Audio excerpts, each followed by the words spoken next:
અમદાવાદમાં ફાયર બ્રિગેડને વધુ આધુનિક બનાવવામાં આવશે। જી હા, આધુનિક સિસ્ટમ સાથે ફાયર વિભાગ વધુ સજ્જ બનશે। કોઈ પણ ઘટના દરમિયાન રિયલ ટાઈમ મોનિટરિંગ કરવામાં આવશે। ફાયરની ગાડી સ્ટેશનથી નીકળી સ્થળ પર કામ પૂર્ણ કરીને પરત ફરે ત્યાં સુધી મોનિટરિંગ કરાશે। ગાડીઓની પાછળ અને આગળ સીસીટીવી કેમેરા પણ લગાવવામાં આવશે। આ સાથે જીપીએસ ટ્રેકર લગાવવાની પણ કામગીરી છે, જેના માટે એક કંટ્રોલ રૂમ પણ બનાવવામાં આવશે। 7 કરોડના ખર્ચે આ સિસ્ટમ વાહનોમાં ફિટ કરવામાં આવશે।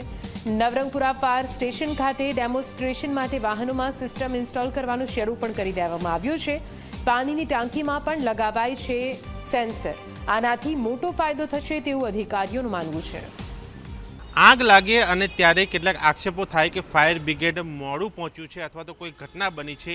એ પરિસ્થિતિમાં એ રિયલ ટાઈમ મોનિટરિંગ થઈ શકે, સાથે કોઈ પણ ઘટના એ ફાયર બ્રિગેડ સાથે બને કે બીજા કોઈ કર્મચારી કે લોકો સાથે બને તો એનું પણ રિયલ ટાઈમ મોનિટરિંગ થઈ શકે તે માટેની સિસ્ટમ એ ફાયર બ્રિગેડ અહીંયા વસાવવા જઈ રહ્યું છે અને તેનું ડેમો અહીંયા જોઈ શકાય છે। આ ફાયર બ્રિગેડની ગાડીની અંદર આ સીસીટીવી કેમેરા લગાવીને એ જીપીએસ ટ્રેકિંગ અને સાથે એ વોટર ટેન્કની અંદર કેટલું પાણી છે એ સેન્સર લગાવી એ પ્રક્રિયા અહીંયા કરવામાં આવી રહી છે, જે આગામી દિવસોમાં ખૂબ અહીંયા પ્રબળ અને સારી નીવડશે તેવું પણ અહીંયા માનવામાં આવી રહ્યું છે। આનાથી મોટો ફાયદો થશે, આપે કીધું સમયની વાત છે, પણ જો એ લેટ પહોંચે વ્હીકલ તો એ શું એનું મોનિટરિંગ પછી એની શું પ્રોસેસ થશે?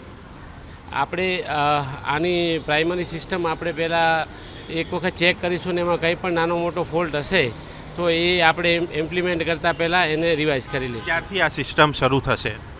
આપણા ઇન્સ્ટ્રુમેન્ટ તો લગભગ એકાદ મહિનામાં બધા લાગી જશે અને કમાન્ડ એન્ડ કંટ્રોલ સિસ્ટમને સેટઅપ કરી અને તમામ બાબતો છે આપણે લગભગ ઓગસ્ટના એન્ડ સુધી ઇમ્પ્લિમેન્ટ કરી દઈશું।